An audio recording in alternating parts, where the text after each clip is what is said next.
हूँ ऐश्वर्या, मैं तुम्ही से मिलने आया था। किस लिए? अब तुम भी मिलने की वजह पूछोगी मुझसे? नहीं पूछूं? क्या मैं ये नहीं पूछूं कि तुमने पापा को इनकार क्यों कर दिया? उन्होंने तुम्हें इतनी अच्छी ऑफर दी और तुमने उस ऑफर को ठुकराकर उनका अपमान किया। ऐश्वर्या, अगर तुम वो बातचीत सुनती तो तुम्हें पता चलता कि किसने किसका अपमान किया है। खैर, उन्हें दोष देकर कुछ भी हासिल नहीं होगा। अपने आप को सही और दूसरों को गलत साबित करने में जिंदगी गुजर जाती है और नतीजा कुछ भी नहीं निकलता। ऐश्वर्या, मैं तुमसे पूछने आया था कि अब क्या तुम भी मुझसे मिलना नहीं चाहती? ये सवाल तुम मुझसे क्यों पूछ रहे हो? और फिर मैं क्यों मिलूं तुमसे? क्योंकि मैं तुमसे प्यार करता हूं। हाँ, तुम मुझसे भी प्यार करते हो और कनक से भी करते हो। ये क्या कह रही हो तुम? तुम इस बात को कितनी बार झुठलाओगे जयदेव? तुम कितनी बार मुझे ये यकीन दिलाने की कोशिश करोगे कि वो सिर्फ तुम्हारी दोस्त है? मैंने खुद अपनी आंखों से तुम्हारे घर में उसे तुम्हारे गले मिलते हुए देखा था, और परसों ऑफिस में तो उसने अपने हाथों से लिख के दे दिया कि वो तुम्हें चाहती है, और उसके बाद भी तुम ये चाहते हो कि मैं तुम्हारा यकीन करूं? देखो, मैं अपनी सफाई नहीं दे रहा, लेकिन इतना जरूर कहूंगा ऐश्वर्या कि जो कुछ तुम समझ रही हो गलत है, झूठ है। मैं तुमसे एक बात सच कहना चाहती हूँ जयदेव। मैंने संजय से शादी करने के लिए हाँ कह दी। ऐश्वर्या, आज के बाद हम दोनों एक दूसरे से नहीं मिलेंगे, और अगर मिलेंगे तो एक दूसरे को पहचानेंगे नहीं। ये हमारी आखिरी मुलाकात हो जाएगी। बाय।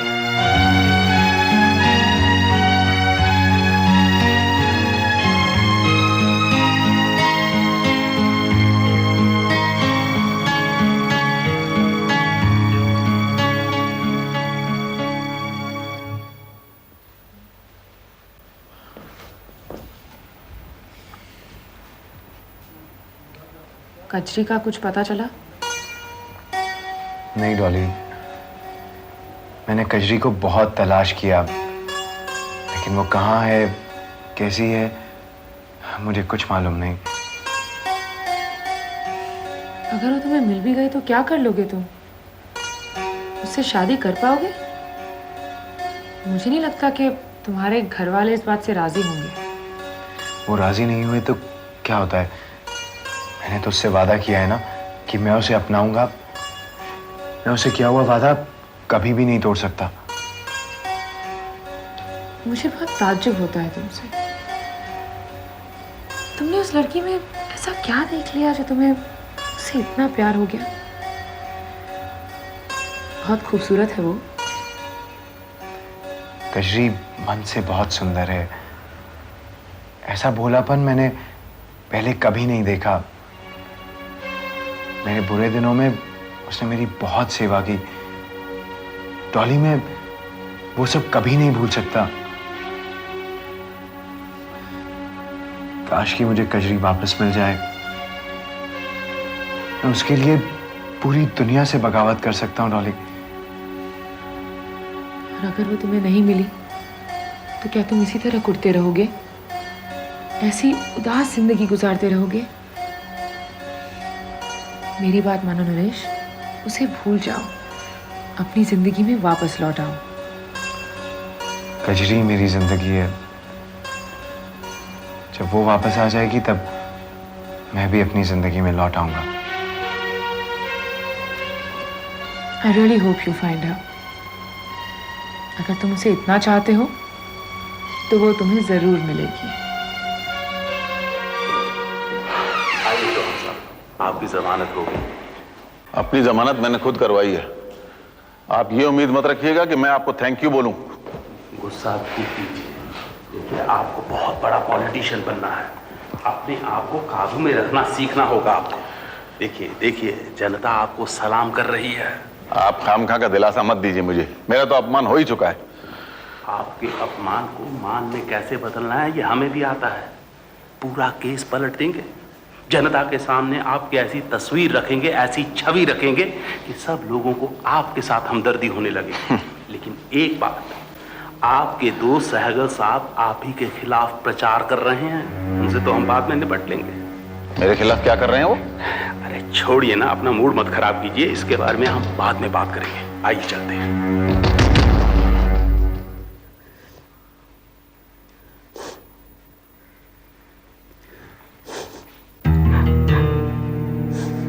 कजरी, तुम? मैं आपके शरण में आई हूँ, मुझे स्वीकार कर लीजिए। लेकिन हुआ क्या? तुम रो क्यों रही हो? छोटा बाबू से मेरा ब्याह करवा दीजिए। मैं उनके बच्चे की माँ बनने वाली हूँ।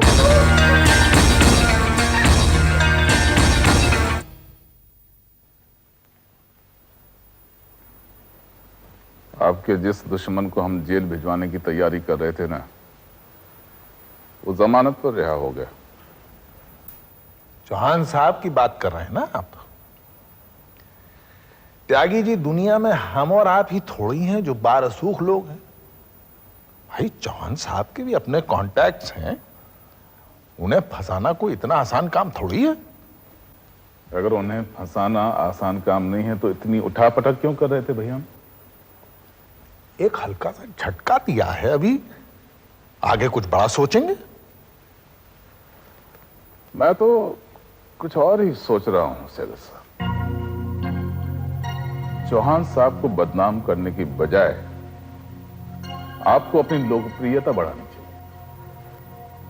भाई पिछला चुनाव आप इसलिए हारे क्योंकि आपकी लोकप्रियता पहले जैसी नहीं रही। तो क्या करें हम? लोगों के घरों में जाकर उन्हें चंदा बांटें या अस्पतालों में स्ट्राइक करवाकर मरीजों का फ्री इलाज करें? नहीं त्यागी जी, अब हमसे यह ढकोसलेबाजी नहीं होती भाई। ढकोसलेबाजी ना सही, ड्रामेबाजी कीजिए। कोई ऐसा खेल खेलिए कि लोगों को आपसे हमदर्दी हो जाए।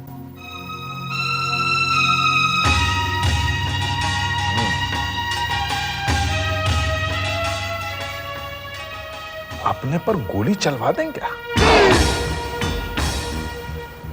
क्या मतलब? भाई कोई हम पर गोली चलाएगा, हमें जान से मारने की कोशिश करेगा। जाहिर है हम मरेंगे नहीं, जख्मी हो जाएंगे, और उसके बाद हम ऑपोजिशन पे इल्जाम लगा देंगे कि इन्होंने हमें जान से मारने की कोशिश की। चौंकिए मत त्यागी जी, इतिहास गवाह है कि जब जब गोली चली है जनता ने हमदर्दी में वोट दिए हैं। हम भी आजमा कर देख लेते हैं। गोली चलाएगा कौन? भाई इसका इंतजाम करना आपका काम। आपके पास कुछ ऐसे लोग तो होंगे जो अपने निशाने में माहिर हैं। त्यागी जी, हमने आप पर भरोसा किया है, अब आप कोई अपने भरोसे का आदमी ढूंढकर उसे ये काम सौंप दीजिए। बहुत ही खतरनाक खेल खेलने का इरादा है आपका सहगल साहब। जिंदगी भर यही तो किया है त्यागी जी, खतरों से खेलते आए हैं, इसीलिए आज तक टिके हुए हैं। मगर आप घबराइए मत, अगर कोई ऊंच नीच हो भी गई तो हम आपको दोष नहीं देंगे।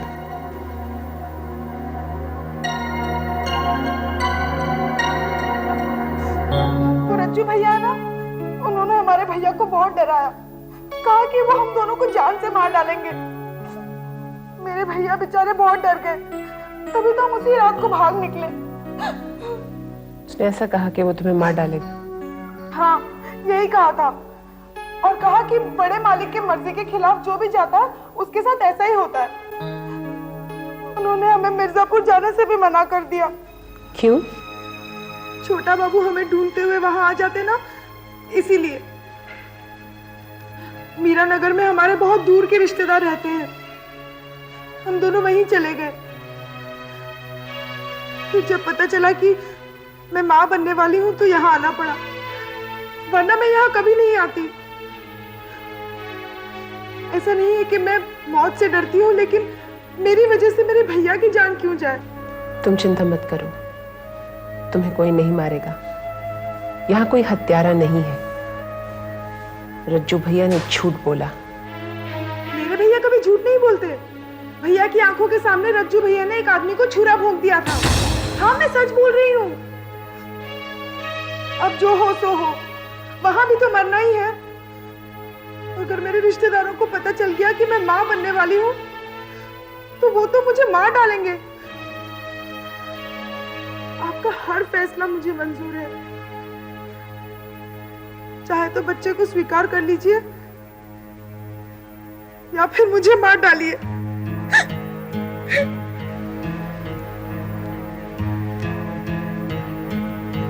तुम यही रहोगी हमारी शरण में। ना तुम्हें कुछ होगा ना तुम्हारे बच्चे को। लेकिन तुम अपने कमरे में रहना, नरेश से मिलने की कोशिश मत करना, ठीक है?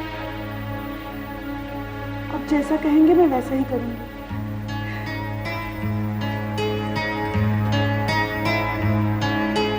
अरे बस बस, जाओ जाओ, तुम आराम करो।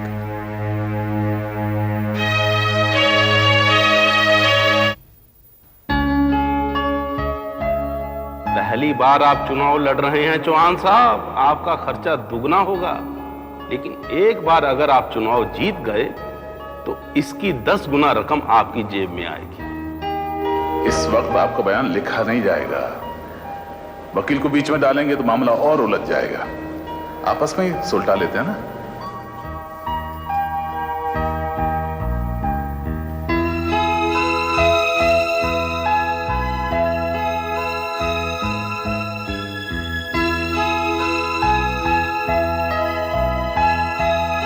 हमें यहाँ इसलिए बुलाया गया? आपको यहाँ इसलिए बुलाया गया है क्योंकि चौहान साहब के कैशियर के मुताबिक वो रुपया आपको पहुंचाया जा रहा था। हमें भेजा जा रहा था? भला हमारा उस रुपए से क्या संबंध? देखिए, यह गलत बात है। आप रुपया किसी और काम के लिए भेज रहे थे और बिना किसी वजह हमारे मत्थे डाल रहे हैं।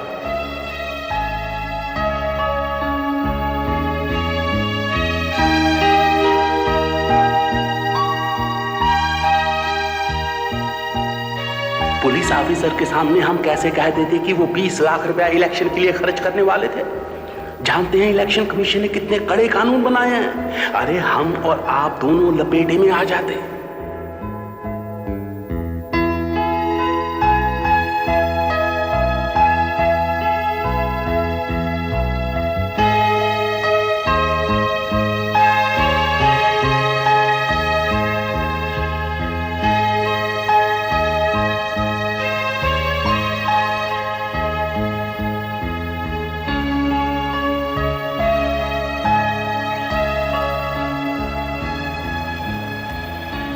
आप फिर सोचने लगे?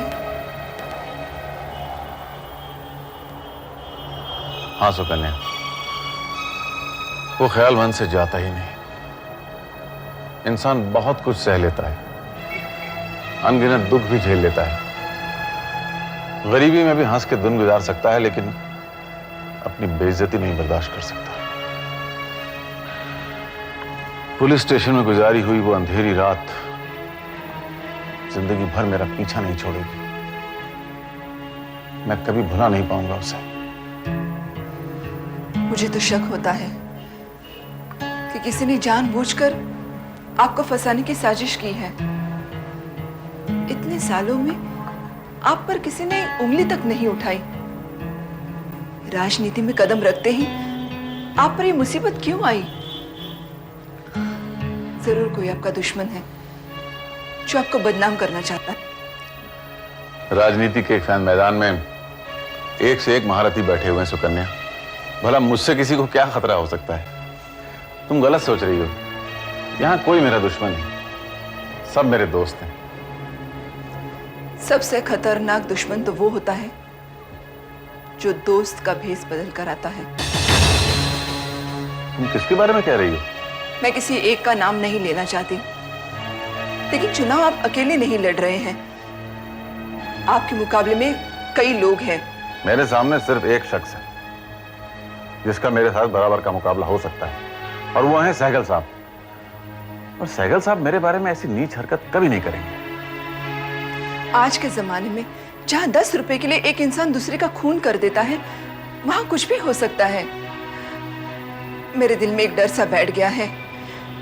प्लीज आप चुनाव मत लड़िए। सुकन्या, एक वक्त था जब तुमने मेरी हिम्मत बनाई थी। तुमने कहा था कि मैं ये चुनाव जरूर लड़ूं, और आज तुम ही कह रही हो कि मैं डर के मैदान से हट जाऊं। उस वक्त आपकी खुशी के लिए कहा था, आज आपकी फिक्र में कह रही हूं। बदनामी तो हमारी हो चुकी और न जाने क्या क्या सहना पड़ेगा। इलेक्शन लड़ने की इतनी बड़ी कीमत नहीं चुकानी है हमें। कीमत नहीं चुकाऊंगा सुकन्या। ये इलेक्शन जीतकर अपने दामन पर लगे हुए दाग को हमेशा के लिए मिटा दूंगा। मुझे किसी का डर नहीं, मैं ये चुनाव जरूर लड़ूंगा।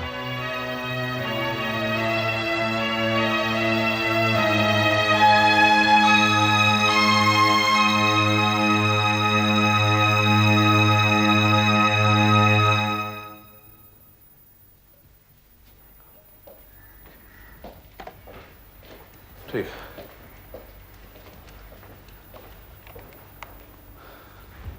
अगर आप हमें फोन कर रही हैं तो हम आ गए। हम आप ही को फोन कर रहे थे, इतनी देर से इंतजार कर रहे हैं आपका। भाई हमें थोड़ी सी देर हो जाती है तो आप परेशान क्यों उठती हैं? आप जितनी भी देर घर से बाहर रहते हैं हमें बहुत फिक्र होती है। फिक्र होती? क्यों? इतने सारे दुश्मन जो बना लिए हैं आपने। भाई हमारा कोई दुश्मन नहीं है राजेश्वरी। जो लोग आपकी मर्जी के खिलाफ चलते हैं, क्या वो लोग भी आपके दोस्त हैं? रज्जू के जरिए जिन लोगों को आप मरवाने की धमकी देते हैं, क्या वो लोग आपसे बदला नहीं लेंगे? क्या कह रही हैं आप? ये सब किसने कहा आपसे? कजरी और उसके भाई को रज्जू ने मार डालने की धमकी दी थी। क्या ये धमकी आपके हुक्म के मुताबिक नहीं थी? ये इतने दिनों के बाद कजरी का जिक्र कैसे निकला है? कजरी यहां खुद आई है हमारे पास, उसी ने हमसे ये कहा। वो फिर यहां आई है? क्यों आई है यहां? उसने जो कहा वो सच है या नहीं? और हम पूछ रहे हैं कि वो यहां क्यों आई है? हमारी पनाह में आई है वो। नरेश के बच्चे की मां बनने वाली है।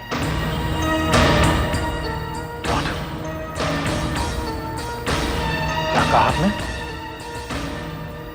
जिस बात को सुन के हमारा सिर शर्म से झुक गया, उसे हम कैसे दोहराएं? नरेश ने ऐसी समस्या खड़ी कर दी है हमारे लिए। अब इसका हल क्या है?